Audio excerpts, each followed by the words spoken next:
Are you feeling lost, stuck, or frustrated? Maybe you're craving a career change, but you're not even sure what to look for, or perhaps you've been applying and you haven't gotten any responses.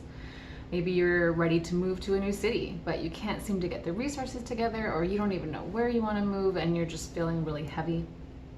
Maybe you're craving that soulful connection, but your dating experience has left you feeling frustrated and heartbroken. This is very common. Many of us will go through these phases in our life where we're stuck, we just don't seem to be moving, things aren't changing or shifting, we're just in this limbo or stagnant pattern. This is a very common reason why my clients come to see me, and we're going to talk about this today. Hi, my name is Caroline Peters. I'm a professional astrologer and life coach, and today we're going to discuss 5 reasons why you might be stuck and what you can do about it. Reason number 1 why you might be stuck is because the change that you are wanting isn't ready yet. Have you been applying for tons of jobs, putting in the work, tweaking your resume, but not getting any callbacks, or it's resulting in interviews but no job offers?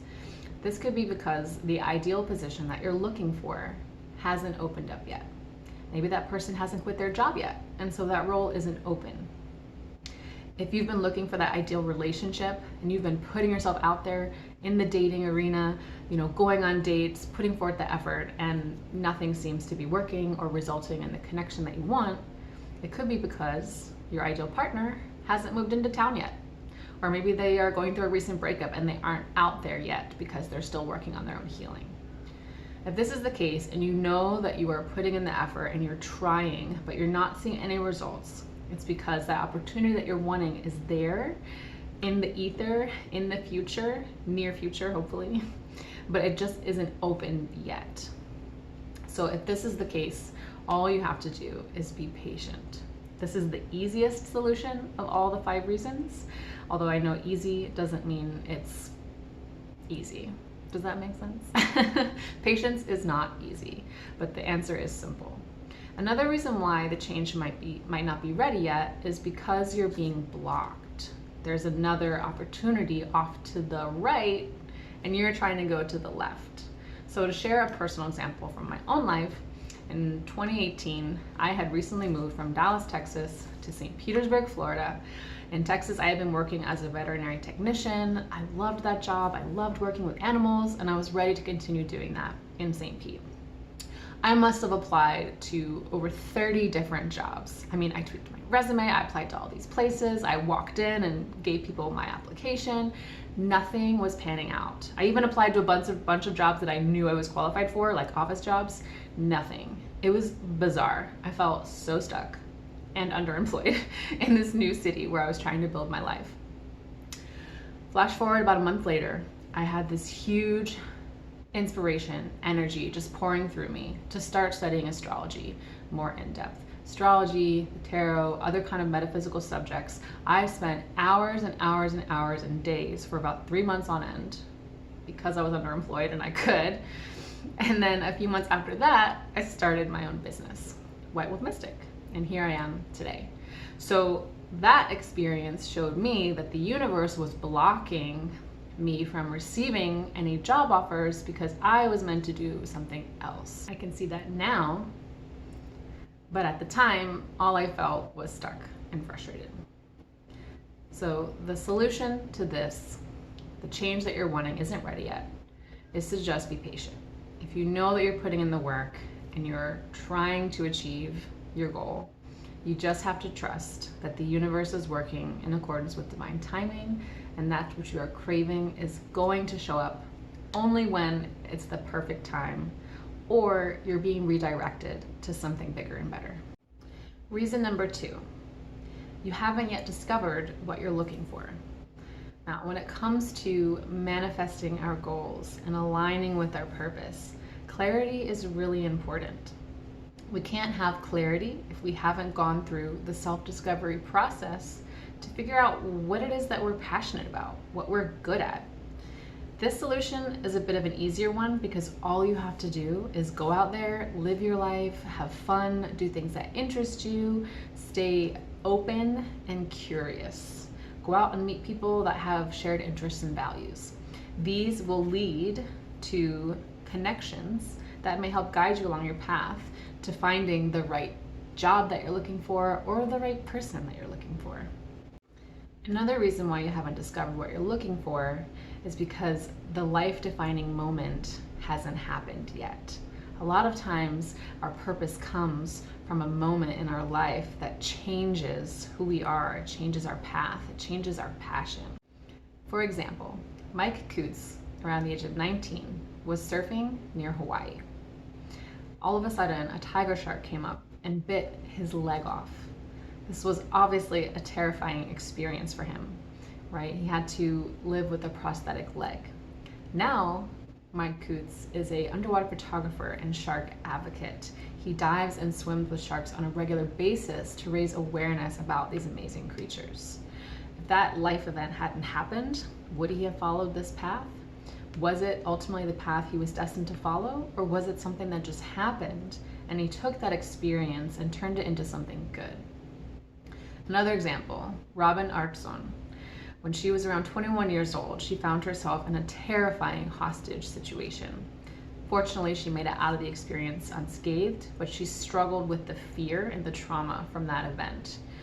Not too long after, she found herself running through the streets of New York City just to move through and process that fear and that discomfort and what she had experienced.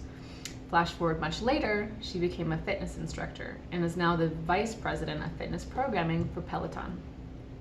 Sometimes these life-defining moments change our path. So either this event hasn't happened to you yet, it could be maybe you go through a divorce and as a result you seek counseling, and because you received so much benefit from that counseling, you want to help other people who are going through similar situations. Maybe you decide to go back to school to become a therapist. Right? Our life-defining moments can become fuel for our purpose. Even moments that are terrifying, painful, even when there's a lot of challenge and suffering, we can use that pain as a force of good. So whether that hasn't happened yet or whether you haven't yet found a purpose for your pain or for your struggle, keep working at it. Discover what purpose you can give the things that happen to you in life. Reason number 3, why you might be stuck. You haven't completed your lesson. So this is an important one because all souls come to Earth to work through certain lessons, right? To overcome certain challenges. Let's say your soul has lived many previous lifetimes of being codependent in relationships. Maybe other people took care of you, maybe you gave a lot in your relationships, but you lost your sense of self. Well, in this lifetime, your soul homework might be to become more independent, to discover who you are, to reclaim your sense of autonomy. So if you find yourself continuing to date, be in relationships that aren't fulfilling just because you're afraid to be alone, or finding yourself in codependent situations, it could be that the person that you're looking for or that ultimate life that you're looking for hasn't happened yet because you're still working through that lesson. You're still learning to discover how to be on your own, how to be more self-sufficient, how to take care of yourself. And even most importantly, that life can be amazing on your own. You get to decide all the things that you want to do, you can focus on your own goals, you can grow. And once you do that, that ideal career, that ideal partner might then come into your life, but not before you finalized that lesson. This is important because we can't skip our soul homework. Maybe you're struggling with finances. Maybe you found yourself in a lot of debt. Part of your life path might be to become a financial coach or to just win that money so that you can teach other people and have a popular or successful blog, whatever that looks like for you. But if you haven't yet worked through your issues with money, you can't be of service in the ways that may bring you fulfillment. So dig down deep and really think about, what are these lessons that I'm working through? What are these patterns that keep repeating themselves in my life? What is it that my soul might be trying to learn from this? And if I can just sit down and do the dirty work and show up, then I can finally see the growth and the change that I'm looking for. Another aspect of our soul homework is healing work. The work of healing is learning to become more emotionally aware, more emotionally whole as a person, letting go of past pain and resentment, things that we may be carrying over from many lifetimes. If you're wanting to find that ideal partner who can commit to you, who you can share your life with, if you haven't yet figured out what is holding you back, what pain and resentment you may be carrying, or what deep senses of unworthiness may be inhibiting that situation, well, you won't be able to align with that person, because our soul is energy. And if your energy is being weighed down by pain and resentment and depression that you haven't worked through, that higher, healthier vibration partner that you're looking for, you're not going to be an energetic match yet. So first you have to look at, okay, how do I raise my frequency? I know that I have to do the healing work. I have to let go of resentment, any dark thoughts I may still be harboring towards exes in the past, any negativity I'm harboring towards myself.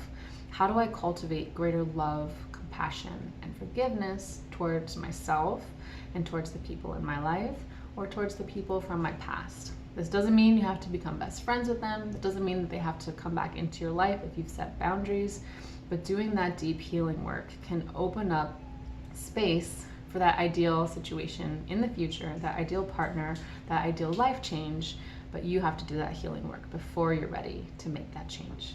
So the solution for number 3, you can't skip your lessons. Dig deep and do your soul homework. Use pain and struggle that you've experienced in your life as a force for good.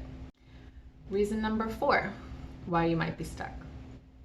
You haven't fulfilled your soul contract.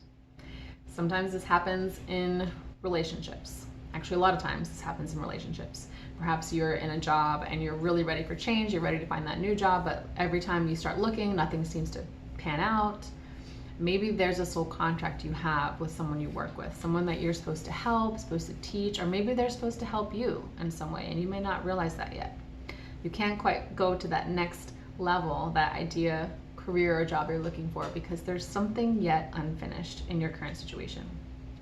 The same thing can happen in relationships. 2 souls come together with a soul contract to help each other learn and grow. And the soul contracts are always mutual, right? You're both learning. So if you're in this relationship and you're feeling unfulfilled or feeling kind of stuck, or maybe you're just really comfortable, but you're not sure it's really what you want out of the relationship, maybe there's something still unresolved between the 2 of you, something that you have yet to learn from them, something they have yet to learn from you. So this can be a reason why you don't seem to be progressing in a way that you might like. The solution to this is to first ask yourself, how am I helping this person? What are they helping me to do, right? What might be the reason why we're still in this contract? Now, of course, I do want to make an exception. If you're in a relationship that is extremely traumatic or abusive, there is no soul contract that will prevent you from leaving that toxic situation. You can leave at any time. Okay. That being said, the solution to this is, saying a prayer. How can I be of service in this situation? That prayer may help to illuminate for you the areas in which you still have something to contribute in that situation, or it may shed light on what you're still gaining from that situation. Sometimes we can't evolve into the next thing until we've gained the skills that we'll need when we get there, but we may not yet know what those skills are, but the universe does know. So that may be why you're still in the situation that isn't entirely fulfilling. Just trust that there's something that hasn't been fulfilled yet with the soul contract. And by doing that prayer, how can I be of service? What do I still have to learn from this? How can I make the most of this experience? That may help you to at least come closer to whatever that thing is, so that you can resolve it sooner and then be on your way. And the last reason number 5, why you might be stuck. You're scared. You're scared shitless. People say all the time that they want to find their life purpose, right? They just want to be happy. They want to find that soulmate connection. But yet, aligning with your life purpose, finding that soulmate connection is going to require you to grow in enormous ways. You're going to have to take responsibility for your life. You're going to have to show up in big ways in your life and in the life of other people. Now, for a lot of people, this is terrifying. Maybe you want to keep hiding. Maybe you're not ready to be seen yet. Maybe you just want to keep playing small. If this is the case, know that it's okay to not yet feel ready for what the universe wants to bless you with. I myself have been there as well, wanting to play small because I was afraid of what it might mean in my life if I showed up in a really big way and other people leaned on me for advice or guidance, right? That thought of like, who the hell am I? Who the hell am I to have anything meaningful to say that might help people, right? But it doesn't serve us, it doesn't serve others, it doesn't serve the world for you to rob them of your gifts. God created you for a reason and for a purpose, and He wants to see you prosper. He wants to see you happy, and He gave you all the tools that you need to accomplish that if you're willing to work with the universe. So the solution to your fear is to stop playing small. Know that no matter what the universe throws at you, you are strong enough and capable of handling that. Let that be your mantra. Universe, I trust in your plan for me. And I know that whatever you throw my way, no matter how scary or challenging it will be, I have the strength and the tools necessary to handle it. All right, so here's some last tips for what you can kind of do to move yourself out of this stuck, stagnant mode. One of the practices that I do a lot is by clearing out the energy in my home. So I will vacuum, I will declutter. You know, if I'm starting to feel stuck, if I'm starting to feel depressed or just I will clean my space. Now, cleaning your space of clutter is not going to be the solution that's going to finally change your life. However, if you are dealing with some heavy feelings, if you're working through some things, oftentimes just clearing out the energy in your house, moving that energy around, cleaning up the space, getting rid of stuff that you don't need anymore, take it out, throw it in the trash, donate it, that will free up so much energy in your space that can then allow for inspired ideas to flow through you. You'll get new creative ideas, right? Moving that energy around, that stuck, stagnant energy, allows room for you to get those inspired downloads from the universe that maybe that idea will pop in your head. Oh, you know what? I should go to that class. Maybe at that class, you're going to meet someone that will have the answer or the solution that will help you in whatever it is that you're looking for. Okay? So clearing out the energy in your space is a big first step in just alleviating some of that stuck feeling and allowing in room for new inspired ideas to come through. Another tip that I find really helpful is to start your day with prayer, meditation, intention setting, affirmations. I have found that the way that I start my day is no small matter. It sets up my day for success or for frustration, irritation, disappointment. The very first thing I'll do when I start my day is pray.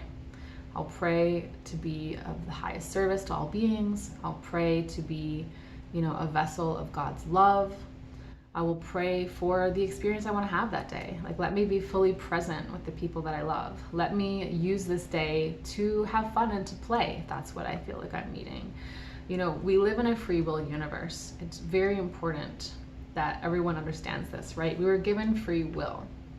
And so that means that the universe can't rush in and help us until we give our consent. So if we're feeling like we need to do all of this alone, that we're all alone, that we're just the victims of life circumstance, and we're just kind of blocked in our energy, the universe may not be able to come in and help us if we haven't given consent. So when we pray, we are communicating with the universe. We're communicating with God. We're saying, hey, I need help. I need help with this. And you can ask specifically for what it is that you want help with. And if you are still in a stuck pattern because that opportunity isn't ready yet, the homework hasn't been completed yet, your soul homework, or that contract hasn't been resolved yet, then you can pray and say, hey, give me the grace and the gratitude to move through this time of limbo. Show me what I can do to help me navigate this time. Prayer is super important, asking the universe for help. And lastly, one of the most spiritual skills that you can develop is joy. The most important one is love.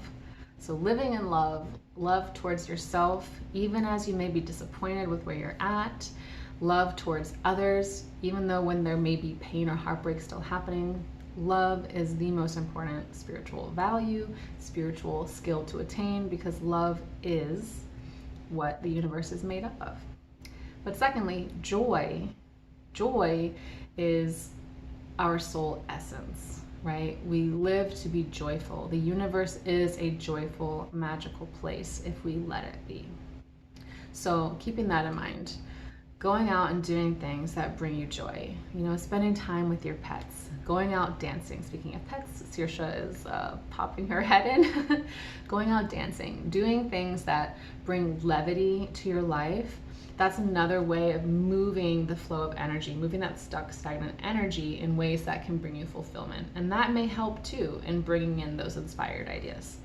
So clearing out the clutter in your home space, moving that energy around, starting your day with prayer and meditation, communicating with the universe, with God, letting them know what you need help with, and then cultivating joy and love and joy. I hope you enjoyed these tips. Please feel free to share in the comments below your own experiences and how you navigated them. And of course, if you want to work with me, you can visit me on my website, whitewolfmystic.com, and book your session. Take care.